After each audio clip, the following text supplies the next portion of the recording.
Bismillahirrahmanirrahim. Assalamualaikum warahmatullahi wabarakatuh.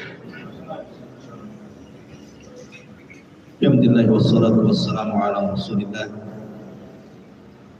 wa ala alihi wa sahbihi wa mawalah wa la hawla wa la quwwata illa billahi wa ba'd. Alhamdulillah, di malam hari ini kembali kita bisa duduk di Masjid Muhajirin. Tak lupa salawat dengan salam kita hadiahkan kepada Rasul kita Nabi besar Muhammad sallallahu alaihi wa ala alihi wasallam. Malam ini kita akan membahas surah Al-Baqarah ayat 246 dan seterusnya. Satu kisah menarik di dalam Al-Quranul Karim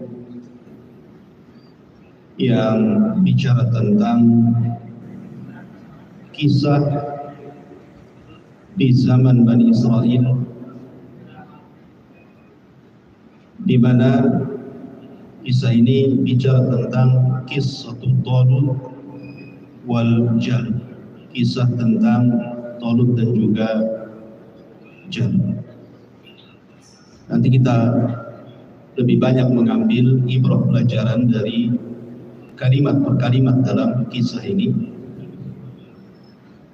Dan perlu diketahui bahwa kisah dalam Al-Quran itu bukan hanya sekedar dibaca, dinikmati untuk menemani tidur, tidak. Tapi lebih daripada itu, banyak pelajaran yang kita akan petik untuk kita usahakan mengamalkannya. Karena bagaimanapun isi Al-Quran itu adalah ibrah dan pelajaran bagi kita semuanya. Allah Subhanahu wa taala berfirman di sini pada surah Al-Baqarah ayat 246, Alam tara ilal mala'i min bani Israel min ba'di Musa.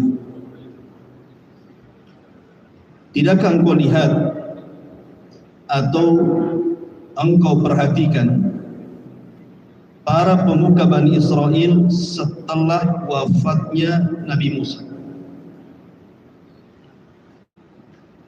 Lihat bahasa Quran, Allah mengatakan alam tara ila.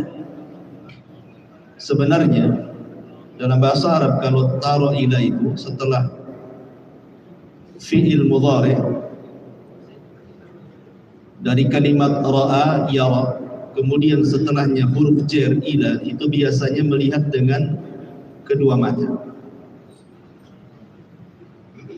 Tetapi kan kejadian ini di masa itu turunnya ayat ini kepada para sahabat Nabi SAW. Sahabat kan tidak melihat peristiwa itu. Kenapa Allah Subhanahu wa taala membahasakan tara ilah yang harusnya melihat dengan kedua mata? Menunjukkan bahwa kisah ini adalah kisah yang betul-betul terjadi, seolah-olah kalian melihat. Makanya menggunakan kalimat tara ilah, artinya melihat kedua mata. Padahal peristiwanya tidak ada di zaman para sahabat, kan? Jadi Allah Subhanahu wa taala seolah-olah memberikan pelajaran kepada kita bahwa kisah ini nyata adanya, bukan cerita-cerita. Alam tara ilal mala'i min bani Israel. Tidakkah kalian memperhatikan para pemuka-pemuka Bani Israel setelah wafatnya Musa? Artinya peristiwa ini terjadi antara Nabi Musa dan Isa. Karena nabi-nabi yang terakhir dari nabi-nabi Bani Israel itu adalah Nabi Isa bin Maryam. Itu nabi yang paling akhir dari nabi-nabi Bani Israel. Jadi peristiwa ini berkisar antara Musa dan Isa. Dan tentu Musa ke Isa kan jaraknya ribuan tahun. Di mana letaknya? Wallahu alam, Al-Quran tidak menjelaskan. Yang jelas ini peristiwanya setelah wafatnya Isa, setelah wafatnya Musa, sebelum Isa. Kemudian Allah mengatakan, idh qalu linabiyyi lahum, idh qalu linabiyyi lahum ub'ats lana malikan nuqatilu fi sabilillah. Ketika para pemuka-pemuka itu datang ke nabi mereka. Siapa nabi mereka di sini?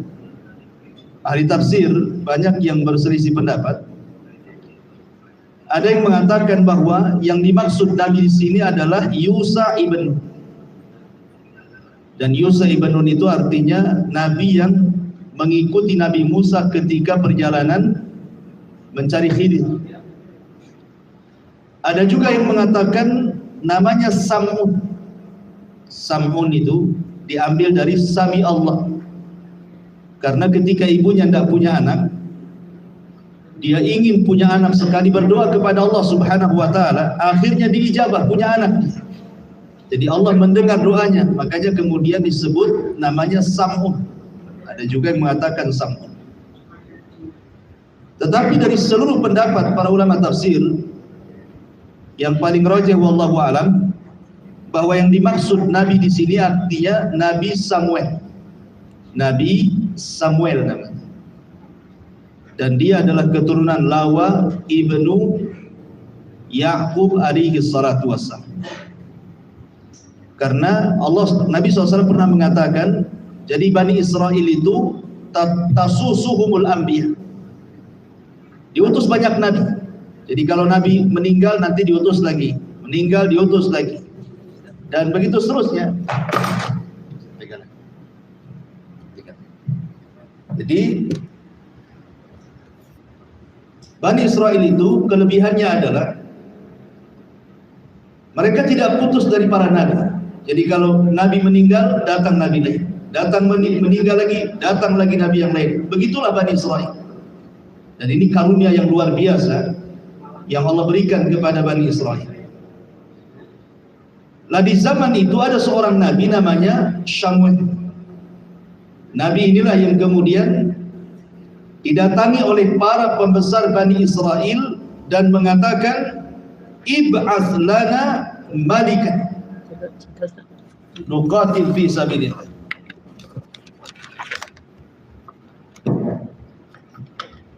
Habis baterai.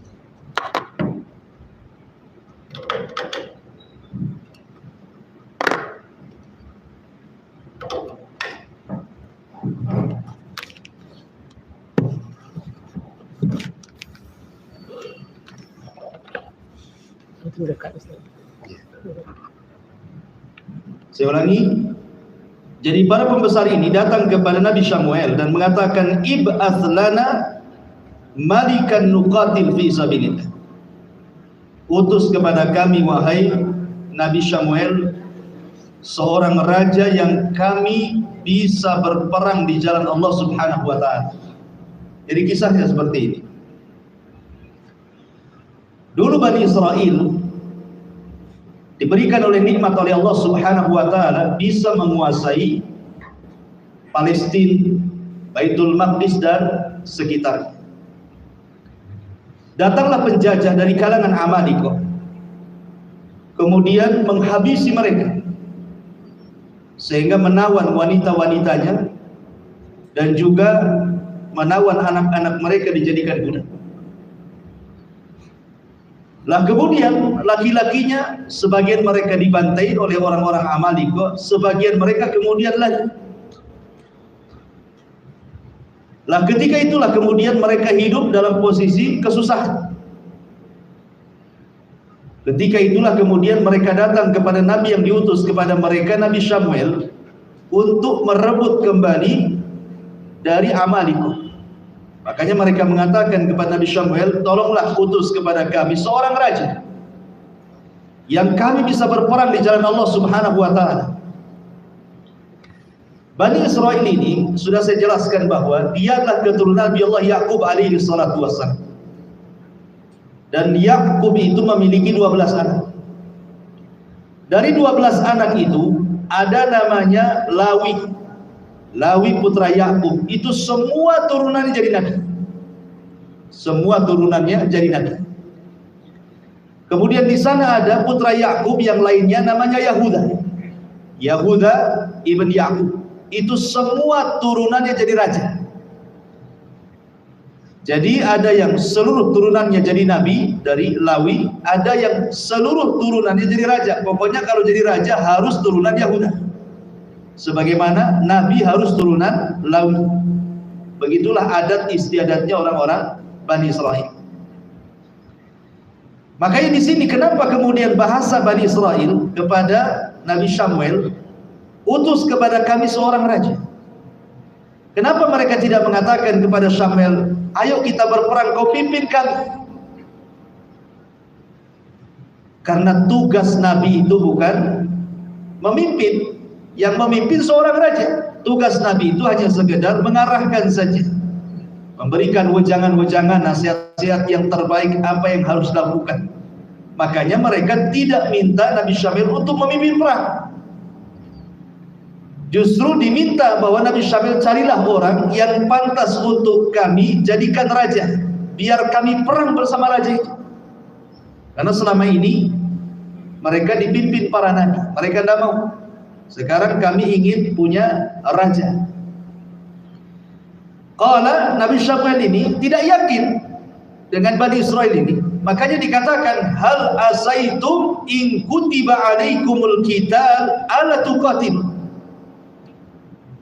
Kata Nabi Samuel ini mengatakan, jangan-jangan kalau seandainya diwajibkan kepada kalian perang, kalian tak mau perang pula gitu. Kenapa Nabi Samuel tahu? Karena memang kehidupan mereka hubbud dunia, sangat cinta dengan dunia. Orang kalau sudah cinta dengan dunia itu kan akhirnya karahiyatul maut, pasti benci dengan kematian. Sebagaimana Nabi SAW pernah mengatakan, hampir-hampir kalian ini dikepung dari semua arah, seperti nampan yang berisi makanan dikepung orang-orang lapar. Kemudian sahabat mengatakan, Rasul, apakah amin killatin nahnu yauma idzin? Apa karena kami sedikit wahai Rasul? Kata Rasul, tidak, bal antum yauma idzin katsirun, bahkan kalian banyak. Kemudian Rasul menjelaskan penyakitnya. Kata Rasulullah, banyaknya kalian tapi sudah dikuasai penyakit wahan. Kemudian Rasul menjelaskan apa itu wahan, hubbud dunya wa karahiyatul maut, karena terlampau cinta dunia akhirnya takut kematian. Itu yang dilihat oleh Nabi Samuel kepada Bani Israel. Jangan-jangan kalau sudah diwajibkan jihad kalian pula lari. Jadi, tetapi mereka menjawab dengan jawaban yang tegas. Qalu wa ma lana alla nuqatila fi sabilillah wa qad akhrajna min diyarina wa abna'ina. Wahai Nabi Samuel, kenapa kami tidak mau perang bersama raja tersebut?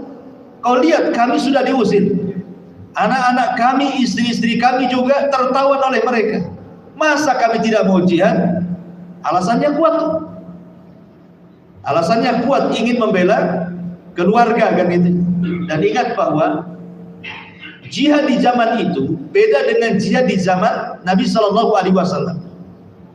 Jihad di zaman itu hanya jihadud difa' saja, bukan jihadut talab.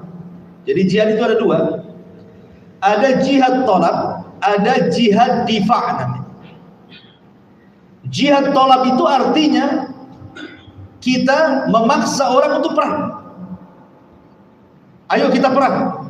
Itu namanya jihad talab namanya. Memang pemimpin sebuah negara maksa rakyatnya untuk perang.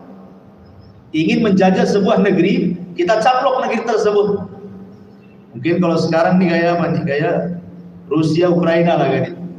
Rusia nyaplok gitu ya, mau menguasai gitu kan. Nah, mungkin semacam itu namanya tolak. Ada difa. Difa itu hanya sekedar membela diri, ya supaya jangan diserang. Lah di zaman dulu tidak ada jihad tolak namanya. Walaupun di sini mereka mengatakan ib'ats lana malikan nuqatil fi sabilillah. utus kepada kami seorang raja, biar kami perang bersama mereka, melawan mereka. Maksudnya mereka itu maksudnya di sini orang-orang Amali, bukan berarti kemudian hendak mencaplok negeri yang mereka ingin, tidak, untuk mempertahankan diri. Sebab kalau mereka diam saja diserang lagi nanti. Makanya mereka ingin mempertahankan diri. Kenapa tidak ada jihad tolak? Karena nabi-nabi di zaman itu hanya diutus kepada kaumnya saja. Tapi Nabi SAW diutus kepada seluruh manusia. Makanya Nabi SAW banyak futuhat, membuka-buka daerah-daerah kan. Ya, mulai sampai ke daratan Iran yang disebut dengan Persia, ya kan, sampai ke Romawi kan, itu diambil gitu ya. Itu namanya tolab ya. Kalau difa kan mempertahankan saja. Jadi ini bukan tolab di sini ya. Di sini difa saja karena memang lemahnya Bani Israel, sementara orang-orang Amalika itu kuat, ingin membela diri. Mereka datang kepada Nabi Syamil dan mengatakan, wahai Nabi, pilihkan untuk kami seorang raja, biar kami perang bersama raja itu di jalan Allah Subhanahu wa Ta'ala. Kata Nabi Syamil, jangan-jangan kalau diwajibkan jihad kalian tak mau perang? Kata mereka, apa alasan kami tidak perang? Kau lihatlah, keluarga kami ditawan oleh mereka. Jadi nampak alasannya jelas gitu. Tetapi lihat apa yang terjadi. Falamma kutiba alaihimul kitab tawallau illa qalilan minhum wallahu alimun bidzalimin. Ketika kemudian betul-betul diwajibkan perang, tiba-tiba mereka berpaling, tidak mau ikut. Dan Allah Maha tahu dengan orang-orang yang zalim. Di sini sebenarnya Nabi Syamil ini ingin mengingatkan kepada Bani Israel yang sok-sokan itu, yang ingin perang itu. Seolah-olah Nabi Syamil ingin mengatakan, nanti kalau diwajibkan kepada kalian perang, nanti kalian seperti moyang kalian. Maksudnya moyang kalian, maksud di sini apa? Di zaman Nabi Musa. Karena Nabi Musa alaihi salatu wassalam membawa Bani Israel dari Mesir sampai ke perbatasan Palestina. Kemudian tidak bisa membebaskan Baitul Maqdis kecuali harus membebaskan Ariha. Sementara Ariha ini dikuasai oleh orang-orang Amalikoh di zaman itu. Tiba-tiba ketika Musa mengajak Bani Israel untuk memerangi orang-orang Amalikoh yang menguasai Ariha, mereka ketakutan. Dan mereka mengatakan kepada Musa, idhhab anta wa rabbuka faqatila inna hahuna qaidin. Kalau engkau mau perang wahai Musa, silahkan perang sendiri, ajak Tuhanmu perang berdua sana, kami nonton di sini. Kan kurang ajar tuh. Siapa yang menang, siapa yang kalah ya tengoklah nanti. Kan kurang ajar tuh Bani Israel, masa ngomong sama nabinya seperti ini. Lah Nabi Syamil ini mengingatkan, maksudnya jangan-jangan nanti ini kalau diwajibkan kepada kalian perang, nanti kayak nenek moyang kalian pula tak mau perang. Diingatkan. Tapi mereka dengan yakin mengatakan, tidak, enggaklah, kami enggak seperti mereka. Karena istri kami, anak kami ditawan, kami pun hidup susah di sini gitu. Ternyata ketika betul-betul diwajibkan, kurang lebih saja mental mereka. Mereka pun akhirnya berpaling. Ini ayat Al-Baqarah 246 ini cerita global namanya. Cerita global. Bagaimana rinciannya? Ayat selanjutnya ini bicara rincian daripada kisah ini. Allah Subhanahu wa Ta'ala mengatakan dalam ayat selanjutnya, wa qala lahum nabiyyuhum inna allaha qad ba'atha lakum taluta malika.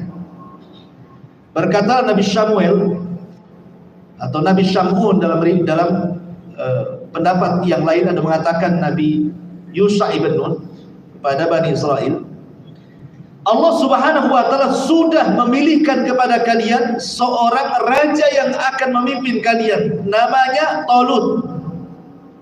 Talut ini Tuhan, dia orang miskin. Orang miskin, ada yang mengatakan kerjanya itu tukang nyiram kebun orang. Ada yang mengatakan kerjanya itu tukang nyamak kulit kemudian dijual. Ada yang mengatakan Talut kerjanya ra'il ghanam. Dia memelihara kambing-kambing orang lain kemudian mengambil upah. Tetapi dia punya perawakan yang kuat, yang tinggi besar, kekar gitu ya. Dan Allah berikan kecerdasan kepada Talut. Allah berikan kecerdasan kepada Talut. Makanya kemudian Nabi Symuel memilihkan kepada Bani Israel, ada yang akan memimpin kalian, namanya Talut.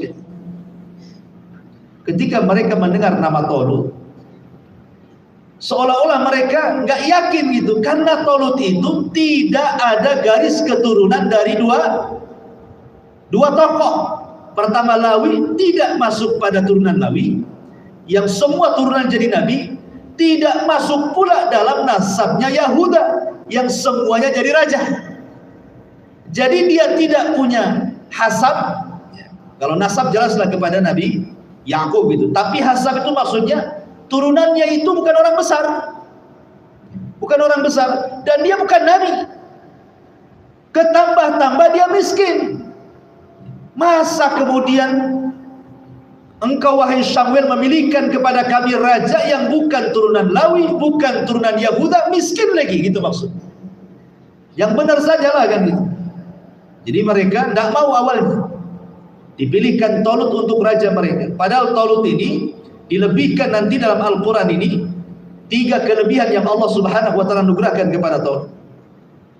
Kemudian mereka mengatakan, qalu anna yakunu lahul mulku alaina wa nahnu ahaqqu bil mulki minhu wa lam yu'ta sa'atan minal mal. Kemudian para pembesar itu menjawab, bagaimana Talut memperoleh kerajaan atas kami, sedangkan kami lebih berhak atas kerajaan itu daripadanya, dan dia tidak diberikan kekayaan yang banyak. Jadi mereka mulai mencemooh. Padahal mereka awalnya datang kepada Nabi Symuel, tolong carikan raja. Sudah dicarikan, tak mau pula kan itu. Akhirnya kemudian Allah Subhanahu wa ta'ala jelaskan 3 kelebihannya. Di sini qala innallaha astafahu alaikum. Yang pertama, kata Nabi Symuel kepada Bani Israel, ingat, yang memilihkan Talut untuk kalian itu bukan saya, tapi Allah. Sebenarnya kelebihan ini saja sudah cukup kan? Ketika Allah Subhanahu wa ta'ala memilih seseorang untuk menjadi pemimpin, sudah cukup, karena yang memilih bukan kita. Kalau yang memilih kita, pemimpin yang kita pilih, kadang-kadang kecewa kan?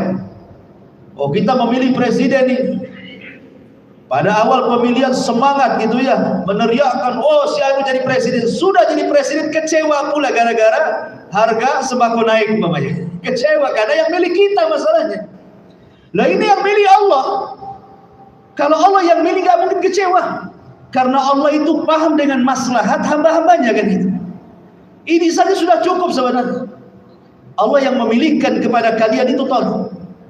Ditambah-tambah yang kedua, wazadahu bastatan fil ilmi. Talut punya kecerdasan yang kalian tidak punya. Dia cerdas orangnya, kalian tak secerdas dia. Ya memang dia miskin, dia tidak sekaya kalian, tapi dia punya ilmu, punya kecerdasan yang kalian tidak punya ilmu di situ. Kemudian yang ketiga, wal jism. Dia punya kekuatan jasmaninya kuat, hatinya kuat, kemudian juga badannya kuat. Makanya sifat pemimpin itu disebutkan para ulama, pertama harus punya pengetahuan, yang kedua harus berwibawa. Maksudnya ya dari segi pakaiannya harus bagus gitu ya, biar ada wibawa gitu maksudnya. Yang kedua harus kuat fisiknya, kuat fisiknya. Yang ketiga harus kuat hatinya. Jangan nanti ada masalah udah ngedon dia. Nggak boleh pemimpin orang nggak boleh ngedon dia. Masalah harus kuat dihadapi. Lah itu semua ada pada Talut. Jadi orang-orang Bani Israel ini mengira bahwa pemimpin itu harus kaya. Tidak. Sebab orang kaya itu umumnya, kalau sudah dia kaya kuat, biasanya lupa diri. Akhirnya terlena dengan kekayaannya, tidak mau menambah lagi, terakhir dia bankrupt. Lain dengan orang yang punya pengetahuan. Mungkin itu dasar utama kan gitu ya. Mungkin dia cerdas, kuat gitu. Lama-lama juga bisa jadi kaya dia dengan pengetahuan. Saya akan contohkan 3 pemimpin di zaman Bani Umayyah. Pertama Sulaiman ibnu Abdul Malik. Sulaiman ibn Abdul Malik dari Bani Umayyah. Ini satu nih khalifah dari Bani Umayyah, ini suka makan. Suka makan. Pokoknya paling suka makan. Makanya dia mati gara-gara makanan. Jadi dia dalam satu hari pokoknya mana makanan yang terlezat, hidangkan. Jadi suatu hari dihidangkan 8 itik. 8 bebek di bahasa kita. Kekenyangan, mati gara-gara makan itik. Sulaiman ibn Abdul Malik juga. Kemudian ada lagi raja namanya Hisham ibn Abdul Malik juga. Dia suka dengan pakaian pokoknya yang megah-megah. Haji pun harus dibawa pakaian setumpul. Dalam satu hari itu bisa 2, 3 kali, 4 kali itu ganti pakaian itu. Kemudian yang ketiga ada namanya Raja Bani Umayyah yang kita ma'ruf Umar bin Abdul Aziz. Umar bin Abdul Aziz miskin, tapi dia kuat, punya kecerdasan. Makanya kalau kita lihat sejarah Bani Umayyah, yang paling mencolok ketika yang menjadi raja siapa? Umar bin Abdul Aziz kan? Itu yang dikenang dari Bani Umayyah itu. Bahkan 2 tahun dia berkuasa, tidak ada orang miskin di zamannya. Tidak ada orang minta-minta. Karena dia mempraktekkan sistem zakat, bukan sistem pajak. 2 tahun tidak ada orang minta-minta. Bahkan keluarga Hisham ibn Abdul Malik yang dulunya kaya raya, turunannya jadi miskin, bahkan meminta-minta. Lihat ini bagaimana dicocokkan dengan kisah ini. Walaupun Umar bin Abdul Aziz dia miskin, tapi dia ulama. Dia ulama, dia cerdas orangnya. Kemudian pemberani, dan dia juga kokoh badannya. Jadi kalau kita melihat cerita Talut ini, kurang lebih saja Allah Subhanahu wa taala berikan 3 keutamaan. Pertama, memang Allah langsung pilih menjadi pemimpin. Yang kedua, memang kecerdasannya melebihi rata-rata Bani Israel. Yang ketiga, fisiknya pula kuat, hatinya pula kuat. Karena seorang pemimpin harus memutuskan sesuatu, makanya harus punya kekuatan hati, bukan fisik saja. Kemudian Allah mengatakan, wallahu yu'ti mulkahu man yasha wallahu wasi'un alim. Dan ingat, Allah memberikan kekuasaannya sesuai dengan yang dikehendakinya, bukan kita yang berkehendak. Allah memberikan kekuasaan, Allah juga yang mencabut. Kemudian Allah akhiri firman-Nya, wallahu wasi'un alim. Wallahu, dan Allah, wasi'un, sangat luas. Apanya? Ya semuanya. Luas maghfirahnya, luas rahmatnya, luas pengetahuannya, dan begitu seterusnya. Karena nama-nama Allah itu ada 5. Kalau kita bicara tentang nama-nama Allah, itu ada 5. Ada namanya Ismu Al-Jamal, Ismul Al-Jamal. Yang kedua ada namanya Ismu Al-Jalal. Yang ketiga namanya Ismu Al-Rububiyah. Kemudian Ismu Al-Uluhiyah. Kemudian yang terakhir Ismu Al-Jami'. Apa maksudnya? Kalau kita bicara tentang nama-nama Allah, yang pertama, nama-nama Allah itu ada yang sifatnya Ismu Al-Jamal, nama yang indah. Kalau kita dengar itu sejuk di hati. Seperti namanya Ar-Rahman, Ar-Rahim, Allah Maha Penyayang, Allah Maha Pengasih. Itu kan namanya. Itu nama Allah Subhanahu wa taala yang indah, Al-Wadud, penyayang gitu. Yang kedua ada namanya Ismul Jalal. Kalau dengar itu takut kita. Seperti umpamanya Allah itu Qahar. Qahar itu zat yang bisa mengirimkan azab sesuka dia. Qahar, Maha Perkasa, Maha Kuasa untuk memberikan azab kepada siapapun. Ada namanya Jabbar. Jabbar itu sombong gitu. Ya, memang Allah berhak sombong. Jadi kalau kita dengar takut, itu disebut Ismu Al-Jalal. Ada namanya Ismu Rububiyah. Nama Allah yang sifatnya rububiyah, seperti Al-Khaliq, Allah menciptakan, Al-Mudabbir, Allah yang mengatur, Al-Hayy, Allah yang menghidupkan, itu namanya rububiyah. Ada namanya Ismu Al-Uluhiyah, seperti Allah, Ilah gitu ya, yang disembah gitu. Itu namanya Ismu Al-Uluhiyah. Lah ini Al-Wasi ini disebut Ismu Al-Jami'. Jadi nama Allah yang mencakup semuanya. Jadi dia luas segalanya, mau pengetahuannya luas, ampunannya luas, rahmatnya luas, dia mencakup semuanya. Itu kalau kita memerinci tentang asma Allah, nama-nama Allah Subhanahu wa taala. Ma'asyiral muslimin yang dimuliakan Allah Subhanahu wa taala. Kemudian Allah Subhanahu wa taala berfirman, "Wa qala lahum nabiyyun." Ini belum selesai. Mereka mengatakan, wa qala lahum nabiyyuhum, dan nabi mereka berkata, inna ayata mulkihi an ya'tiyakumut tabutu fihi sakinah. Jadi Bani Israel ini masih kurang yakin dengan 3 keutamaan itu. Maka mereka meminta tanda kepada Nabi Samuel ini. Oke, kau memilihkan Tolut untuk raja kami. Sekarang apa tanda-tanda yang ada pada Tolut yang membuat kami yakin bahwa dia pantas untuk raja kami? Sebutkan pusaka apa yang dia miliki. Kalau Nabi itu mujizat apa yang ia punya gitu. Pusaka apa yang bisa menenangkan kami kalau memang Tolut itu layak jadi raja kami dan layak untuk memimpin perang bersama kami gitu. Maka Nabi Samuel mengatakan, inna ayata mulkihi an ya'tiyakumut tabutu fihi sakinatu mir rabbikum wa baqiyatun mimma taraka ala Musa wa ala Harun tahmiluhul malaikah. Nabi mereka berkata, sesungguhnya tanda kerajaannya datangnya tabut kepada kalian yang di dalamnya terdapat ketenangan dari Tuhan kalian dan sisa-sisa peninggalan keluarga Musa dan juga Harun yang dibawa malaikat. Tabut itu adalah sebuah kotak. Tabut itu kotak.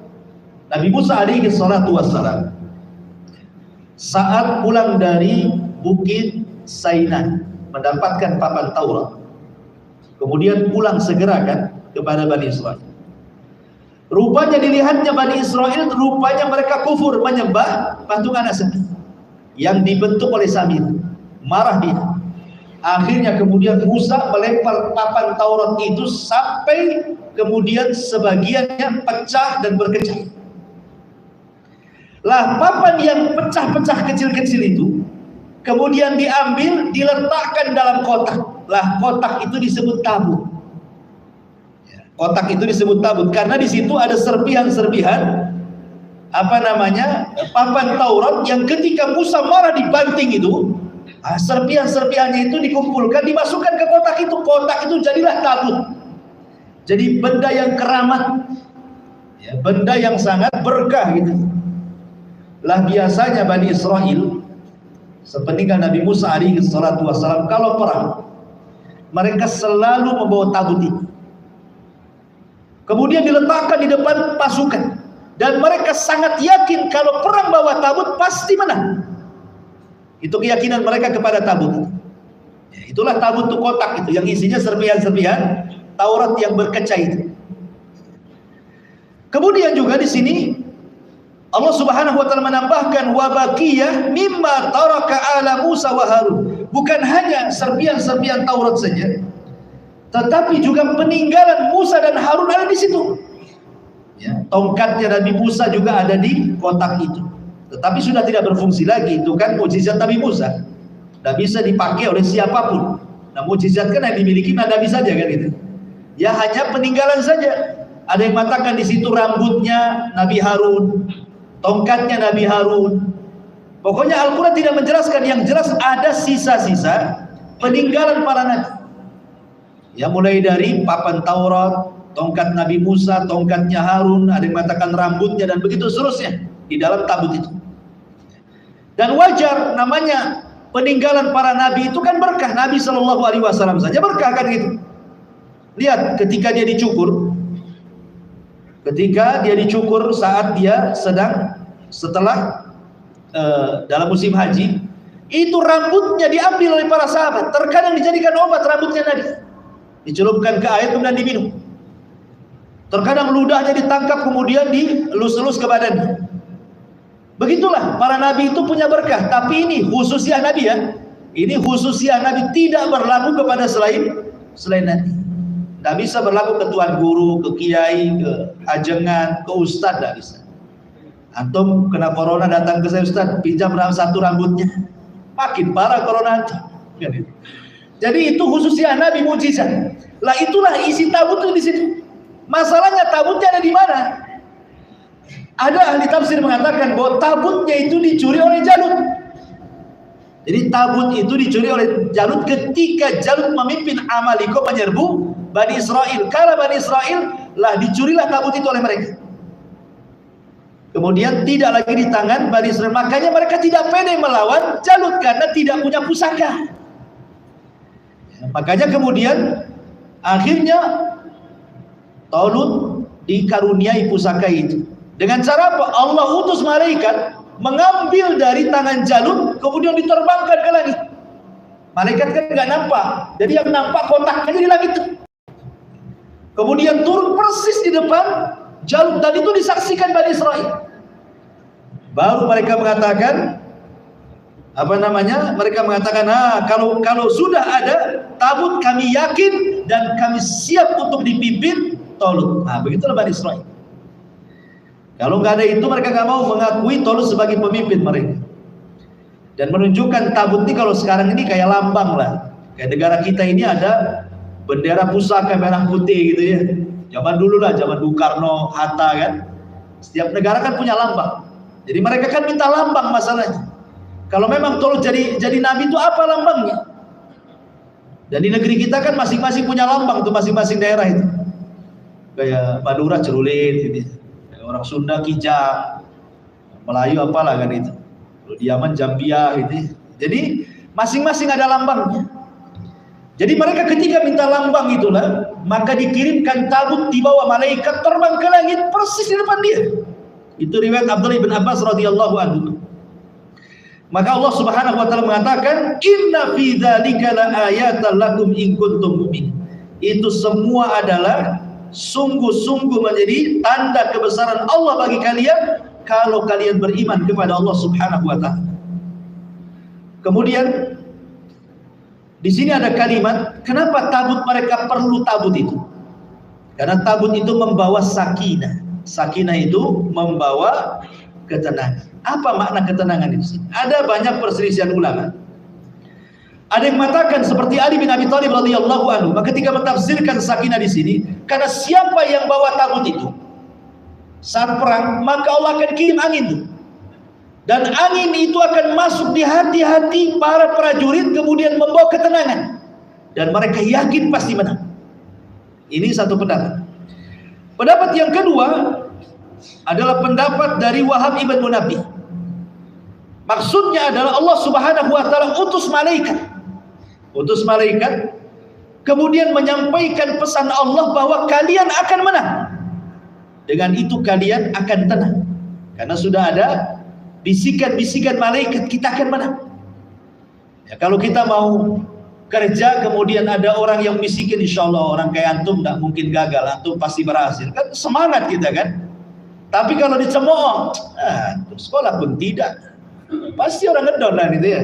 Jadi sakinah itu maksudnya bisikan-bisikan malaikat yang kemudian menyemangati orang-orang ini untuk berjihad. Akhirnya mereka pun tenang dan siap untuk berangkat. Maka Allah mengatakan, falamma fasala Talut bil junud. Ketika fasal itu artinya Talut sudah keluar dari negerinya membawa pasukan banyak. Jadi ada yang mengatakan seperti Ibnu Katsir mengatakan, pasukan yang dibawa oleh Talut itu jumlahnya 80.000. Samadina 80.000 banyak tentaranya. Tapi lihat nanti dari 80.000 itu berkurang. Karena Talut ini bukan hanya dia pemimpin yang bijak, tetapi selaku pemimpin kan harus ngasih ikhtibar kan. Ikhtibar itu semacam ujian. Betul tak prajurit ini sami'na wa ata'na dengan saya kan itu.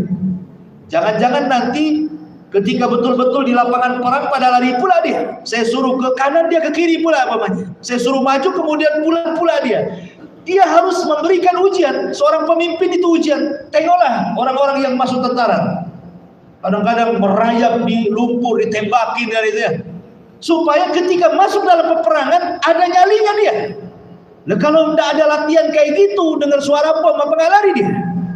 Makanya kemudian Talut ini membuat ujian-ujian supaya tahu di mana prajuritnya yang betul-betul mau jihad dengan prajuritnya yang hanya ngomong saja. Perhatikan lanjut ayat. Falamma fasala Talut bil jund. Maka ketika Talut membawa tentaranya keluar dari negerinya menuju tentara Jalut, qala, dia mengatakan, innallaha mubtaliikum binahar. Sebentar lagi kita akan melewati satu sungai. Ada yang mengatakan sungai ini antara Palestina dengan Yordania yang disebut dengan Nahrus Syariah namanya. Jadi sungai Syariah terletak tengah-tengah antara perbatasan Palestina dan Yordania Urdun. Di situ ada sungai. Kata Talut, bentar lagi nih kita melewati sungai itu. Dan Allah Subhanahu wa taala akan uji kalian. Apa ujiannya? Faman syariba minhu falaysa minni wa man lam yat'amhu fa innahu minni illa man iqtarafa ghurfatan biyadihi. Orang ini kan sudah jalan jauh, Pak, meninggalkan daerahnya. Mereka menyusuri padang pasir, menyusuri bukit, menyusuri lembah. Mereka kehausan. Kemudian kata Talut, sebentar lagi kalian akan lewat di sungai. Siapa yang minum dari sungai itu, maka dia tidak berhak mengikutiku sampai melawan Jalut. Wa man lam yat'amhu fa innahu minni. Tapi siapa yang tidak mengambil air untuk diminum, lewat gitu saja, itulah pasukan. Tapi kemudian Talut merasa kasihan juga kalau nggak minum kan. Kata Talut, boleh, tetapi satu cidukan tangan saja. Bukan dua tangan ini, dua tangan banyak. Satu cidukan segini saja lah, satu tangan aja. Ambil, udah gitu aja. Ya, cuma satu itu aja. Kalau dua gini agak banyak kan itu. Ghurfatan wahidah itu maksudnya dengan satu tangan yang ngambil gitu. Karena kasihan. Lihat bahasa Quran, Allah mengatakan lam wa man lam yat'amhu. Ta'am itu artinya makan. Bagi orang yang nurut dengan Talut, walaupun dia satu ciduk nih, satu ciduk tangan nih, maka itu sudah mengenyangkan bagi dia. Kenapa? Karena mentaati perintah Allah. Tapi bagi yang minum banyak, tidak kenyang-kenyang dia, nggak hilang hausnya, karena dia bermaksiat kepada Allah Subhanahu wa taala. Apa yang terjadi? Fasyaribu minhu illa qalilan minhum. Tiba-tiba yang minum banyak, lebih banyak dibandingkan yang minum satu tegukan saja. Di sini menunjukkan bahwa ahli maksiat itu jauh lebih banyak dibandingkan ahli taat kan gitu. Ahli maksiat itu lebih banyak. Karena orang maksiat itu tidak perlu belajar kemana. Orang maksiat itu tidak perlu belajar, beli aja khamar minum, gitu ya. Tidak perlu sekolah lagi. Tapi kalau orang taat itu ada sekolahnya, makanya ngaji, duduk di majelis ta'lim, nah, kan itu. Ya. Kalau ahli maksiat tidak perlu ngaji tuh. Datang aja berzina sana, minum khamar, berjudi, berdusta, itu udah maksiat. Di sini hikmahnya adalah bagaimana Talut ini ingin memilah-milih siapa pasukan yang jujur, siapa pasukan yang berdusta sebenarnya. Disinilah mereka diuji dengan ketaatan kepada pemimpin. Makanya kenapa Nabi SAW ketika bersabda dalam hadis Irbad bin Sariyah radhiyallahu an, ketika Hajjatul Wada, kalimat yang pertama setelah takwa apa? Was-sam'i wat-tha'ah. Kalian harus mendengar dan taat kepada pemimpin kalian. Karena taat dengan pemimpin itu kemaslahatan bangsa. Kalau seandainya tidak taat, bisa ributkan itu. Ini loh, taat dengan jenderalnya, mana bisa menang. Makanya Talut hanya ingin melihat pasukan yang betul-betul taat dengan dia saja. Dengan cara apa? Dikasih ujian. Allah perintahkan, kalian akan lewat sungai, kalian boleh minum hanya satu teguk saja. Yang lebih dari itu jangan ikut melanjutkan perjalanan, pulang lagi kalian. Kemudian rupanya hanya sedikit. Ada yang mengatakan, kata Ibnu Katsir, dari 80.000 orang itu yang minum 76.000 yang minum. Sisanya berapa? 4. Bayangkan, nggak ada separohnya, sepertiga pun tidak, seperempatnya pun tidak. Bayangkan dari 80.000, sisanya 4.000 yang minum satu teguh itu. Yang 76.000 itu minum banyak-banyak. Nah, tengok udah nampak tuh. Jadi makanya Allah mengatakan apa? Illa qalilan minhum, kecuali sedikit, rupanya 4.000 saja. Yang 4.000 juga diuji lagi. Ya, nanti nyusun tuh dari 4.000 tuh. Makanya Allah mengatakan di sini, falamma jawazahu huwa walladzina amanu ma'ah. Ketika betul-betul mereka berhadap-hadapan dengan tentara Jalut. Sudah nampak tentaranya Jalut banyak sekali gitu ya. Mereka sisa 4.000. Tiba-tiba mereka mengatakan qalu la taqatana al-yaum bi Jalut wa junud. Mereka mengatakan, wahai Talut, nampaknya kami tidak tahan dengan tentara sebanyak itu. Jumlah kita 4.000, jumlah mereka nampak banyak kali. Kami tak kuat melawan mereka. Akhirnya nyusut lagi, dari 4.000 itu sisanya 314 orang. Sebagai 80.000 kemudian berkurang jadi 4.000, dari 4.000 berkurang jadi 314 orang. Makanya dalam hadis Bara bin Azib yang dikeluarkan Imam Bukhari, jumlah tentara Talut sama dengan jumlah tentara Badar. Perang Badar kaum muslimin 314 orang melawan 1.000. Jadi tentara Talut itu cuma 314 orang itu saja yang tersisa dari 80.000. Makanya kemudian setelah mereka melihat tentara Jalut banyak sekali, akhirnya sesama mereka saling bincang-bincang, maju mundur, maju mundur. Kan itu kan banyak pasukannya tuh. Lah orang-orang yang masih teguh keimanannya berusaha meyakinkan kawan-kawannya yang sudah mulai ragu-ragu. Apa katanya? Qala alladziina yadhunnuna annahum mulaqullah kam min fi'atin qalilatin ghalabat fi'atan katsiratan biidznillah wallahu ma'as sabirin. Maka kawan-kawan yang bagus, yang soleh, yang pemberani, yang kokoh imannya berusaha menasihati. Siapa? Berkatalah orang-orang yang yakin mereka akan berjumpa dengan Allah. Di sini dua penafsiran. Kalau maksudnya berjumpa dengan Allah itu maksudnya di dunia, artinya mereka yakin pasti mati syahid. Tetapi kalau maksudnya berjumpa dengan Allah pada hari kiamat, maksudnya mereka pasti menang karena kita punya Allah. Yakin ya, kita akan menghadap Allah Subhanahu wa taala sehingga tumbuhlah keberanian di sini. Jadi mereka mengatakan, orang-orang yang merasa yakin akan berjumpa dengan Allah mengatakan kepada teman yang lain, berapa banyak kelompok yang sedikit mengalahkan kelompok yang banyak, semua karena izin Allah. Seolah-olah orang-orang ini menasihati kawan-kawannya, ingat, menang itu bukan karena jumlah, menang itu bukan karena kuantitas, tetapi karena kualitas. Wallahu ma'as sabirin, dan Allah bersama orang-orang yang sabar.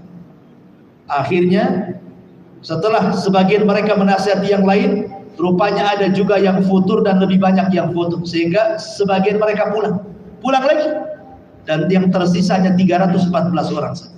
Inilah yang betul-betul pilihan Talut untuk berperang melawan Jalut. Kemudian Allah mengatakan, walamma barazu li Jalut wa junudi. Ketika mereka betul-betul melawan Jalut dan tentaranya, tentara yang sedikit ini, mereka berdoa kepada Allah Subhanahu wa taala. Qalu Rabbana afriq alaina sabran wa tsabbit aqdamana wansurna 'alal qaumil kafirin. Ya Allah, limpahkan, masukkan kesabaran. Coba lihat bahasanya. Dia tidak mengatakan, mereka tidak berdoa, ya Allah berikan kesabaran, bukan begitu. Ya Allah, curahkan kesabaran, masukkan ke dalam hati. Kenapa? Karena jumlah yang sedikit melawan yang banyak ini, kalau nggak sabar pasti lari ya. Pasti lari kan begitu. Tetapi makanya dalam Islam sendiri dulu, ketika di awal perang kan, kalau 100 melawan 1000, nggak boleh lari. Tapi kemudian diringankan. Ya. Berakhir dengan apa?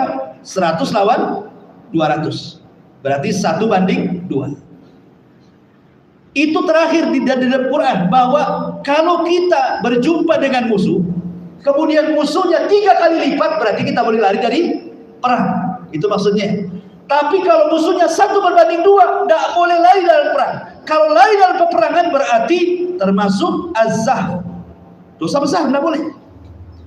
Itu diringankan. Bayangkan dari mulai 1 lawan 10 tidak boleh lari, kemudian diringankan sampai akhirnya 1 lawan 2. Berarti kalau musuh kita lebih daripada 2, kalau lari termasuk dosa besar. Tapi kalau 2 harus dilawan. Begitulah syariat Islam kan. Jadi syariat Islam akhirnya memberikan keringanan-keringanan sampai kepada 1:2. Kalau berbanding 2 nggak boleh lari. Kalau banding 3 boleh lari. Itu maksudnya ya. Karena sudah 3 masalahnya. Apalagi 5 gitu, larilah. Ya, pakai jurus kaki 1000 lah kalau 5. Tapi kalau 2 nggak boleh. Apalagi 1. Walaupun badannya besar, nggak boleh lari 1. 2 saja nggak boleh lari. Kalau lari berarti lari dalam pertempuran, itu dosa besar. Imam Zahabi masukkan termasuk dosa besar, maksudnya lari dari pertempuran. Kapan itu? Ketika sudah lebih 1 berbanding lebih daripada 2. Itu boleh lari. Kalau 2 nggak boleh lari. Lah di sini mah coba perhatikan bagaimana di sini mereka sangat ketakutan juga sebenarnya kan. Makanya mereka meminta kepada Allah untuk dicurahkan kesabaran, dimasukkan ke dalam hati. Bukan hanya itu saja, wasabbit aqdamana, tetapkan langkah-langkah kami, wansurna 'alal qaumil kafirin, dan tolonglah kami supaya kami menang melawan orang-orang kafir. Ma'asyiral muslimin yang dimuliakan Allah Azza wa Jalla. Tentara Jalut ini adalah tentara yang besar-besar, ikhwan. Badan mereka besar. Orang-orang Amaliko. Orang-orang Amaliko ini masih ada nasab kepada kaum Ad, dan kaum Ad kan terkenal besar-besar badannya. Ya. Sementara tentara Talut ini kecil-kecil badannya, kecil-kecil badannya, sehingga ketika melihat badan-badan besar sudah ciut duluan. Makanya mereka berdoa kepada Allah Subhanahu wa Ta'ala untuk diberikan kesabaran yang lebih. Lah di antara tentara Talut itu ada Nabi Daud, masih kecil. Sampai-sampai ahli tafsir mengatakan umurnya kurang dari 20 tahun, masih kecil, masih belasan tahun. Itu pasukan termuda yang tergolong pemberani. Sampai-sampai Imam Bukhari meriwayatkan keberanian Nabi Allah Daud itu, apabila dia berjumpa dengan musuh maka dia tidak akan pernah mundur. Keberanian Nabi Daud itu. Nabi Daud ini adalah nabi yang suka menggembala kambing, sama dengan Nabi Muhammad, penggembala kambing. Dan hikmah menggembala kambing itu banyak kan, salah satunya ada karakter-karakter kepemimpinan. Makanya ada istilah Nabi SAW oleh ahli sejarah itu, min ra'il ghanami ila riayatil umami, mulai dari merawat kambing sampai menjadi pemimpin umat kan begitu. Lah Nabi Daud itu dia kerjanya merawat kambing. Jadi kalau seandainya kambingnya itu mau disergap serigala, maka keahlian Nabi Daud itu mampu melempar dengan ketempel, ya, dan tidak pernah meleset. Jadi kalau serigala ketempel itu pasti kena dan pasti mati. Itu mukjizatnya Nabi Daud. Jadi ketika kemudian pasukan berhadapan-hadapan ini, Talut ini sebenarnya untuk merangsang pasukan, karena kan pasukannya tinggal 314 orang, yang dilawan ribuan jumlahnya, tentu kan harus dikasih hadiah supaya mereka berani kan gitu. Kata Talut, karena di zaman itu peperangan lain dengan di zaman sekarang. Zaman sekarang kan kadang-kadang pesawat tanpa awak gitu, toto meledak saja kan. Zaman dulu kan hadap-hadapan pakai pedang, pakai panah, pakai tameng, pakai unta, pakai kuda dan semacamnya. Betul-betul diuji keberaniannya. Dan perang zaman dulu tidak langsung perang, pamannya dua pasukan berhadapan-hadapan, enggak main tempur gitu, tidak. Tetapi ada sistem mubarozah namanya. Mubarozah itu maksudnya mana jagoanmu, nih jagoanku. Nah, tempur dulu.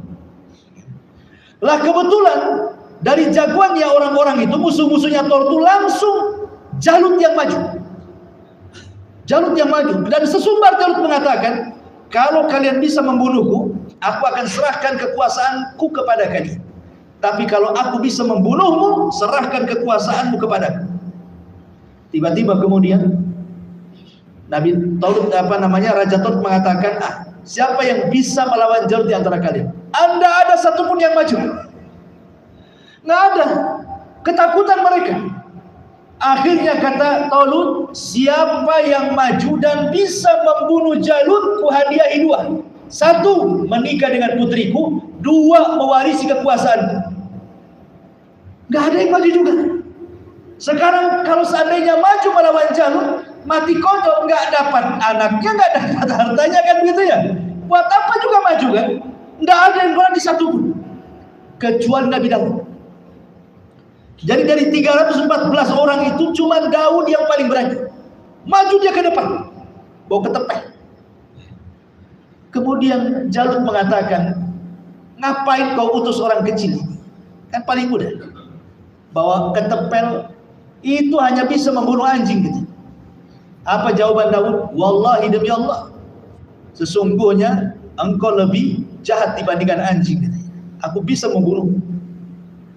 Maka kemudian Daud masukkan batu ketepel itu, langsung diketepel, kena sininya, tembus ke belakang. Jadi itulah cara membunuh Jalut. Jalut dibunuh Daud itu dengan cara diketepel. Ada si kisah Bani Israel, ya. Kisah Bani Israel itu kan pelezat kisah saja. Kita tidak bisa mendustakan dan kita tidak bisa membenarkan secara mutlak. Jadi Nabi Daud ini sebelum perang itu, dia sedang menggembala kambing karena dia sudah memang terpilih menjadi pasukan. Jadi dia berpikir tuh, apa ya senjata yang pantas untuk perang itu? Pedangkah, panahkah, apa? Pokoknya dia berpikir soal senjata. Tiba-tiba kemudian ada suara dan mengatakan, ya Daud, bawa aku gitu. Aku yang akan menjadi senjata. Jadi Daud tuh tengok-tengok siapa yang manggil-manggil dia.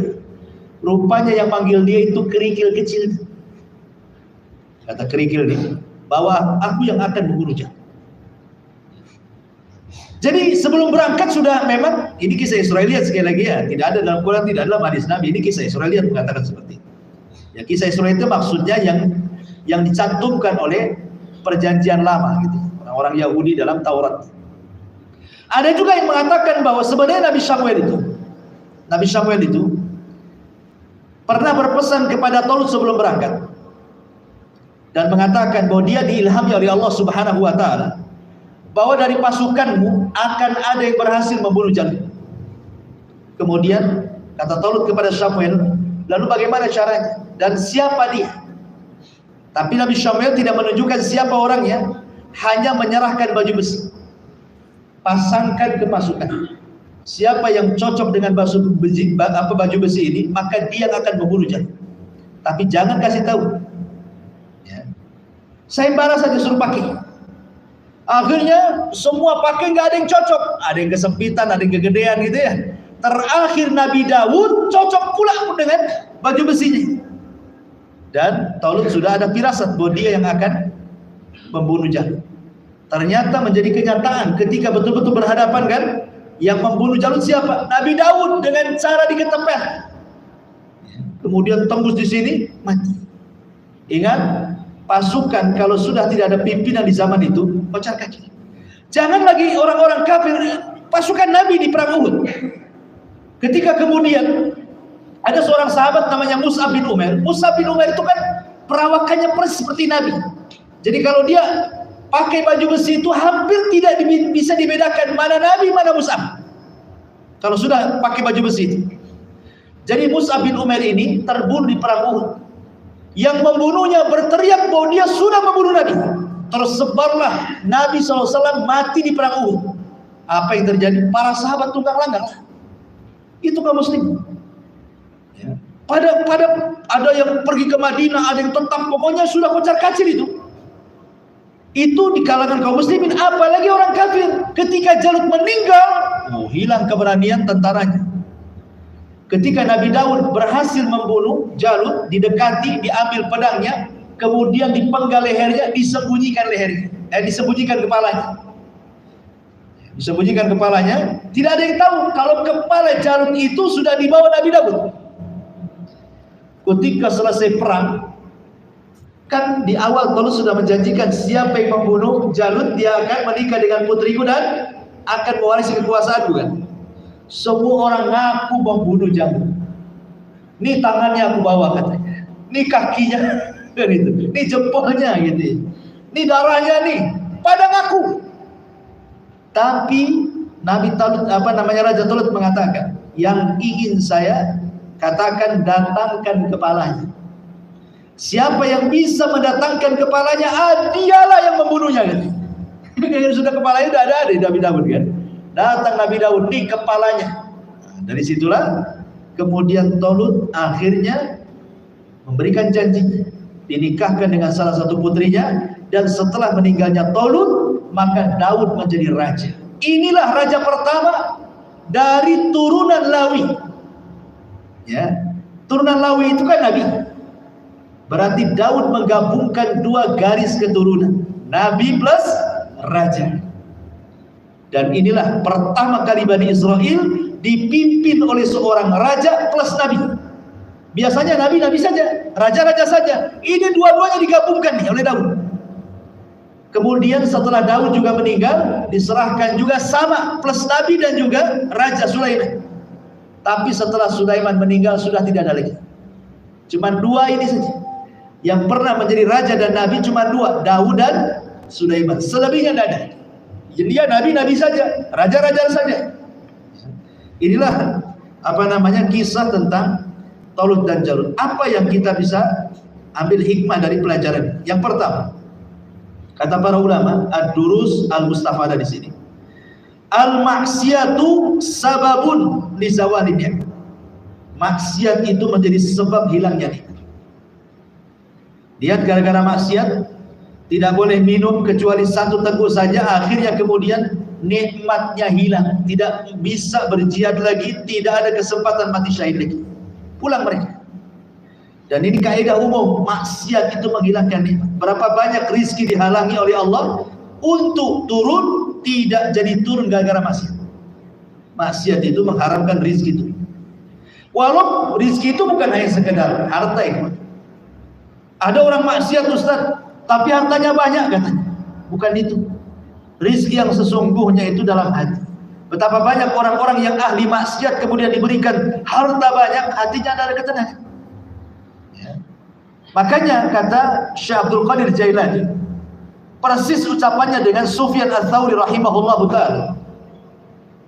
Orang kalau sudah tidak punya keinginan dunia, kalau sudah tidak punya keinginan pangkat, jabatan, kepemimpinan atau apalah dari dunia-dunia ini, ketika hati itu kosong, dia tidak suka harta lagi, dia tidak suka jabatan lagi, dia tidak suka kepemimpinan lagi, apa yang kira-kira dimasukkan ke dalam hati? Maka beliau berdua mengatakan, masukkanlah ke dalam hati akhirat. Ya, masukkan ke dalam hati urusan akhirat. Ingat mati, ingat kubur, ingat padang mahsyar, ingat neraka gitu. Supaya apa? Supaya kekosongan hati yang tadinya memang tidak cinta dengan dunia pangkat, kemudian dimasukkan kepada dia perasaan bahwa dia akan mati, bahwa dia akan diazab, bahwa dia akan dipertanggungjawabkan, bahwa ada hisab dan begitu seterusnya. Maka ketika itu tidak ada lagi kecintaan, sehingga ketika datang dunia kepada dia, maka hanya sebatas di tangan, tidak sampai di hati.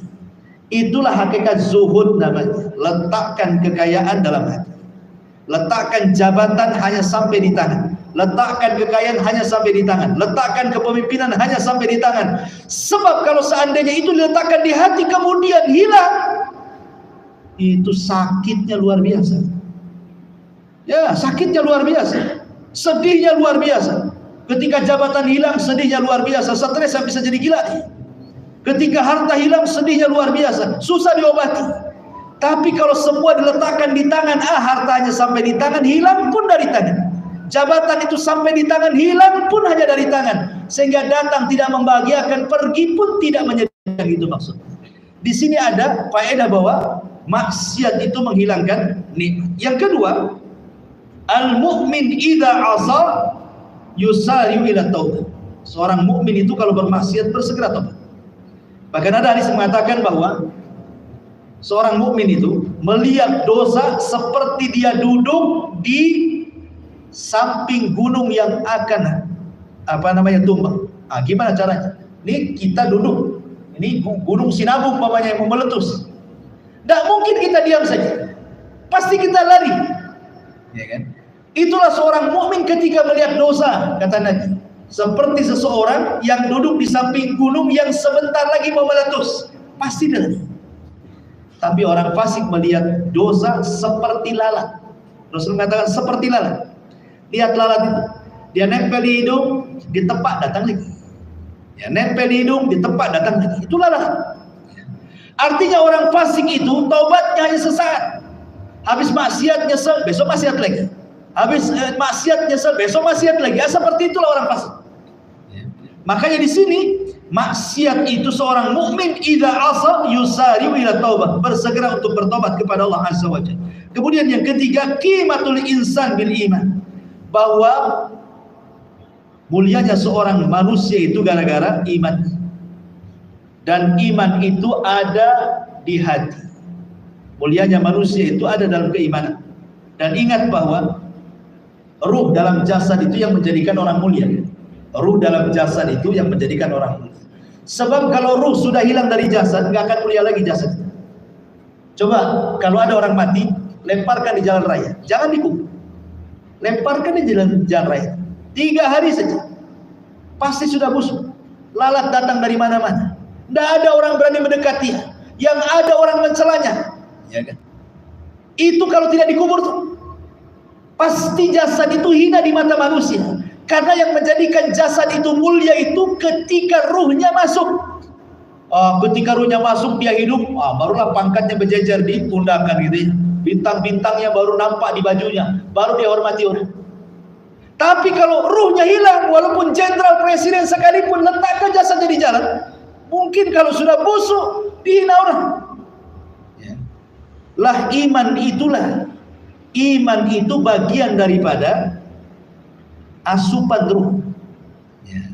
Makanya qimatul insan, bahwa mulianya seorang manusia itu ada pada ini. Kemudian yang nomor 4, laisa lil abdi ikhtiyar fi ma amarallah. Seorang hamba tidak ada pilihan kalau Allah sudah perintahkan. Lihat di sini kisah Tolut. Allah sudah memilihkan, yang memilihkan Tolut itu bukan Nabi Samuel tapi Allah. Ketika Allah yang memilihkan, tidak ada ikhtiar bagi hamba. Karena yang tahu kemaslahatan kita ini Allah. Jadi ketika Allah memilihkan sesuatu itu sangat terbaik bagi kita. Artinya di sini kita diajari apa? Qanaah. Apa qanaah itu? Redho dengan pemberian Allah. Bisa saja itu terbaik bagi kita. Ya, qanaah itu maksudnya redho. Mau sedikit alhamdulillah, banyak alhamdulillah. Karena Allah tahu ada hamba itu kalau diberikan kekayaan makin kufur dia. Ada hamba itu kalau seandainya dimiskinkan makin kufur. Jadi Allah itu sebenarnya ketika memberikan kekayaan kepada hamba itu sedang ukur tuh. Ini kalau jadi kaya, ini jadi korun. Nah, gitu maksudnya. Ini kalau miskin ini kufur kali ini. Makanya kadang-kadang ada yang disengaja seorang mukmin diberikan kekayaan, dengan kekayaan dia bersedekah, makinlah dia beramal saleh. Ada orang miskin makin dimiskinkan oleh Allah, makin sabar masuk surga dengan kesabarannya. Semua karena hikmah. Itulah namanya qanaah ya. Qanaah itu artinya redho dengan pemberian. Ya. Kalau kita membahas lebih luas daripada itu, contoh orang bakhil. Bakhil itu ikhwan, sebenarnya tidak menambah harta kan? Sebagaimana infak juga tidak menyedikitkan harta kan? Kenapa? Karena rizki itu kan sudah ditakdirkan. Anda bakhil nih, pikirnya orang bakhil itu kalau bakhil kan numpuk-numpukan harta nanti banyak kan? Anda akan memperbanyak harta ke orang bakhil. Kenapa? Sudah dijatah sama Allah di Lauhil Mahfuz rizkinya segitu. Sama dengan orang infak juga, tidak lantas kalau infak dia sedikit hartanya, tidak juga. Bahkan orang yang infak itu justru makin banyak hartanya. Maka yang paling utama di sini qanaah lah, benar. Yang paling benar adalah qanaah. Terimalah pemberian Allah, karena Allah paling tahu dengan pemberian itu maslahat apa bagi hambanya. Nah, ini juga penting ya. Laisa lil 'abdi ikhtiyar fi ma amarahu. Kemudian juga faedah yang kelima dari kisah ini, di sini bahwa Nabi siapa? Allah Subhanahu wa taala ingin mengajarkan kepada Bani Israel lewat ujian minum di Nahrus Syariah, sungai syariat antara Palestina dan Yordania ini. Kenapa Allah berikan ujian seperti ini? Kenapa Allah katakan siapa yang banyak minum bukan termasuk tentara Tolut? Siapa yang minumnya satu gayung tangan saja, maka dia termasuk tentara Tolut. Allah ingin mengetahui bahwa kalau kalian tidak sanggup untuk berperang, jangan memaksakan diri. Buktinya kalian tidak sanggup, ujian ini saja tidak sanggup. Mau perang pula kalian. Baru menahan haus saja tidak sanggup, kan itu. Mau melawan musuh pula, kan itu. Dari sini menunjukkan bahwa disuruh jihad itu yang pertama lawan hawa nafsu. Sebelum kita melawan orang, lawan hawa nafsu dulu. Itulah hakikat keberanian, kata Nabi. Orang berani itu bukan orang yang ahli gulat, tidak, kata Rasulullah, tapi orang yang bisa mengalahkan hawa nafsunya. Dan di sini menunjukkan bahwa hendaklah seseorang itu melihat kadar kemampuan dia. Kadar kemampuan dia. Kalau dia tidak sanggup, jangan dipaksa dalam agama. Karena itu akan mengecewakan, akan membuat dia gagal. Kalau dia tidak sanggup. Contoh umpamanya, antum sakit, baru kecelakaan, tidak sanggup berdiri. Dia berpikir, oh, ini sholat gak boleh, harus berdiri, berdiri rukun. Antum paksakan, madarat bagi antum, madarat bagi sholat, kan? Sudah gak khusyuk, nahan sakit, makin sakit pula kaki. Makanya di sini dalam beramal itu sesuai dengan kemampuan juga. Kemudian juga di sini qalilun minar rijal alladzina yathbutuna inda syada'id. Rupanya sedikit sekali orang-orang yang kuat-kuat mental ini ketika ditimpa musibah. Ya, betul kata Rasul. Terkadang manusia apabila diuji dengan nikmat dia bisa bersyukur. Tapi tidak banyak orang ketika diuji dengan musibah dia bisa bersabar. Kalau diberikan nikmat bisa dia bersyukur, tapi kalau dia diuji jarang orang bersabar. Hanya sedikit sekali, kata Nabi SAW, orang-orang yang bersabar. Makanya wajar kalau seandainya tingkat pahala sabar itu paling besar dari seluruh amal yang diperintahkan oleh Rasulnya, karena tidak ada lipatan pahalanya. Kalau sedekah kan ada 700 kali lipat, kan itu ya. Atau sholat sekian kali lipat. Antum sholat di Masjidil Haram sama dengan 100.000 kali sholat di Muhajirin, jelas lipatannya. Tapi sabar itu tidak jelas lipatannya, karena Allah mengatakan innama yuwaffas sabiruna ajrahum bighairi hisab. Kami akan berikan balasan bagi orang-orang yang sabar itu tanpa batas, hanya Allah yang tahu lipatannya. Kemudian yang terakhir di sini doa Allah min ajlil intisar. Pentingnya berdoa kepada Allah untuk mendapatkan sebuah kemenangan, kesuksesan dalam hal apapun, bukan hanya dalam perang saja. Dalam kehidupan kita pun, kalau kita ingin sukses, berdoa. Makanya dalam surah Al-Fatihah ada kalimat iyyaka na'budu wa iyyaka nasta'in. Dua lafaz inilah yang menjadikan Rasul kalau ada masalah sholat. Kata Aisyah radhiyallahu anha, kana an-nabiy sallallahu alaihi wasallam idza hajabahu amrun fazi'a ila shalah. Rasul itu kalau ada permasalahan besar sekali, maka Rasul langsung sholat. Kenapa? Karena Allah mengatakan wasta'inu bis sabri wa salah. Mintalah pertolongan dengan sabar, kemudian dengan sholat. Maksud dengan sholat di sini, maksudnya dengan kalimat iyyaka na'budu wa iyyaka nasta'in. Dua kalimat inilah yang melibatkan Allah dalam urusan kita. Maka sebesar apapun urusan Anda, kalau Allah terlibat menyelesaikannya, pasti ada jalan keluarnya. Tapi sekecil apapun masalah, kalau Allah tidak terlibat, maka akan sulit untuk diuraikan. Itu kaidah, ya. Makanya di sini juga ada doa yang paling penting. Setiap permasalahan maka panjatkan doa kepada Allah, baru kemudian akhdhu bil asbab, mencari sebab untuk menguraikan masalahnya. Wallahu a'lam. Inilah di antara faedah dari kisah tentang Talut dan Jalut, mudah-mudahan manfaatnya. Subhanallah bihamdika asyhadu an la ilaha illa anta astaghfiruka wa atubu ilaik. Allah taala. Assalamualaikum warahmatullahi wabarakatuh.